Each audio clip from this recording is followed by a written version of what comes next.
jump seat, and they aren't on it. Orally calls Becky's parents. She speaks to Becky's father, Donald Olson. Hey, Orly, what's up?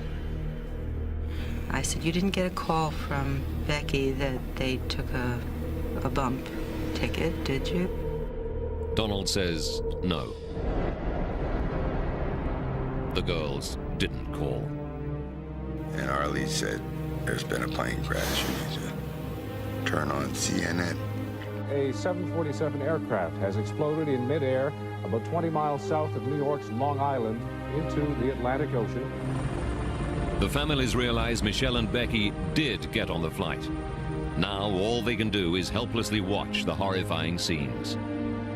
But they still hope that their girls may have survived the crash. You know, you talk to each other and you hold each other and you cry and you say, well, you know, the girls were very athletic. They were good swimmers. Search and rescue, we know, is a nightmare. They are looking for people who survived this. I just told Becky to swim hard. All night long. Families all over the United States and beyond endure a waking nightmare.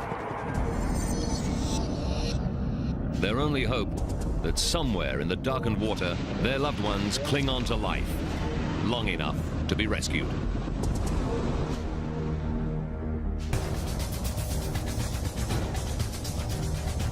En route to Paris from JFK with 230 people on board, TWA Flight 800 explodes and plunges burning into the Atlantic. 2 hours later, in the deepening darkness, rescuers scour the ocean for anyone who may still be alive. After 3 hours of searching, none of the hundreds of rescuers can find a single survivor. They've covered 13 square kilometers of ocean. It's now clear that all 230 people on board died in the crash. The helicopter rescue team heads back to base.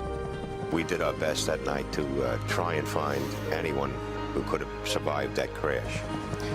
And to return empty-handed was a very low blow.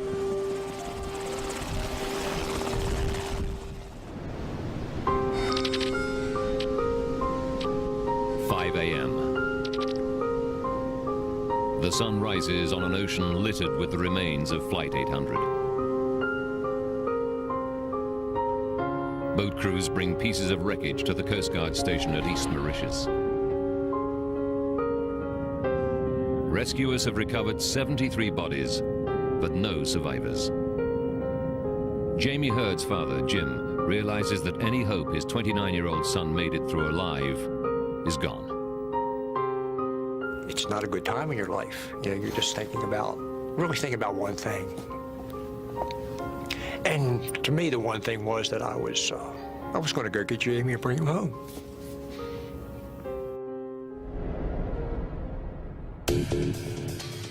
News reaches the FBI and New York Assistant Director James Kallstrom.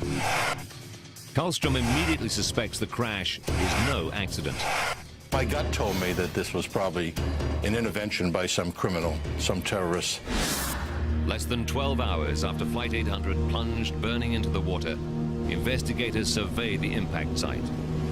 Even hardened law officers like Kallstrom are shocked by the destruction. I'll never forget the scene of miles, seemed like miles of debris. Pilots who were near the jet when it exploded tell FBI agents that the blast came out of the blue. But witnesses on the ground report something highly suspicious. We had 50, 60 people that had called in and said, I saw things in the sky. Some described them as ascending towards this fireball.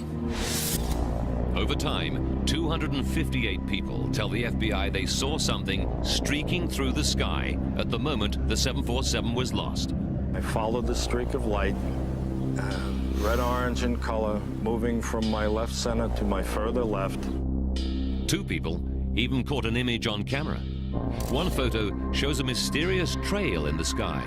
The other appears to show an object shaped like a missile. Karlstrom faces a horrifying possibility.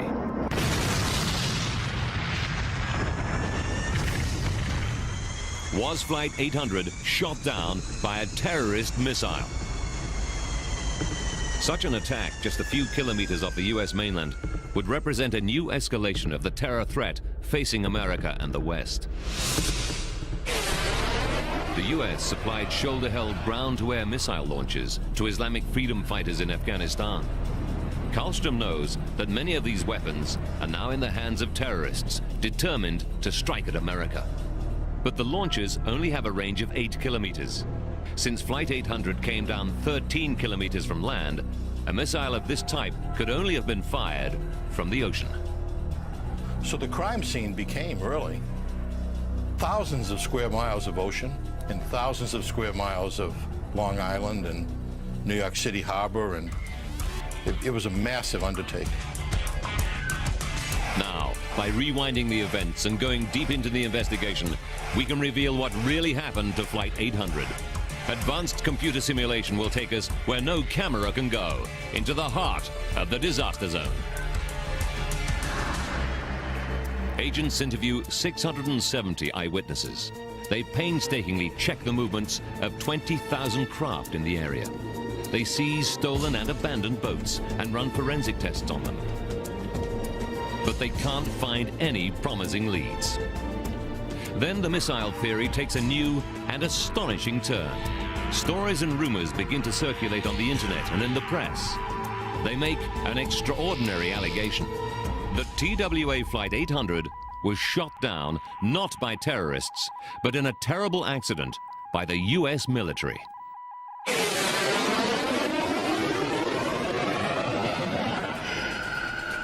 Karlstrom learns that there were 8 military ships, 8 submarines, and 5 military planes within 550 kilometers of the crash site. A P-3 plane and a sub were in the middle of training exercises. He orders dozens of FBI agents to scrutinize all their logs. After weeks of checking, they verify that no missiles were unaccounted for. No missiles were fired that night. The FBI also check out the 2 suspicious photographs. They find that in one, the photographer was facing in completely the opposite direction to Flight 800. Technicians conclude that the object captured is actually an airplane. They also find that the mysterious trail on the other is simply residue on the film. The FBI concludes that the friendly fire theory is groundless. But the story doesn't go away. Now Pierre Salinger, John F. Kennedy's former press secretary, raises the stakes with an astonishing intervention. He says there's been a cover-up. Flight 800 was shot down by a US Navy missile. And he has the evidence to prove it. 13 kilometers off Long Island. 37 meters down, Navy divers grapple with a mammoth task, recovering the remains of TWA Flight 800 scattered over an area of 104 square kilometers. Meanwhile, the FBI follow up a new and disturbing allegation.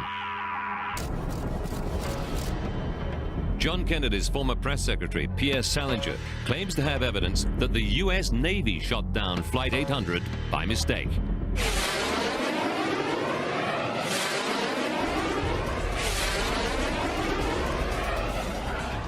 We have now reached the point where we are totally sure that what we are saying is true. He produces an air traffic control radar tape showing a mystery object close to the doomed jet. What we see here is a missile about to hit TWA 800. Many people suspicious about the crash support Salinger's claims. His thesis points to the missile being fired by the USS Normandy, an Aegis-class missile cruiser which was at sea 340 kilometers south of Long Island. The FBI re-examines US Navy activity in the area. It quickly finds that the USS Normandy was at least 160 kilometers beyond the range from which its missiles could hit Flight 800. We accounted for every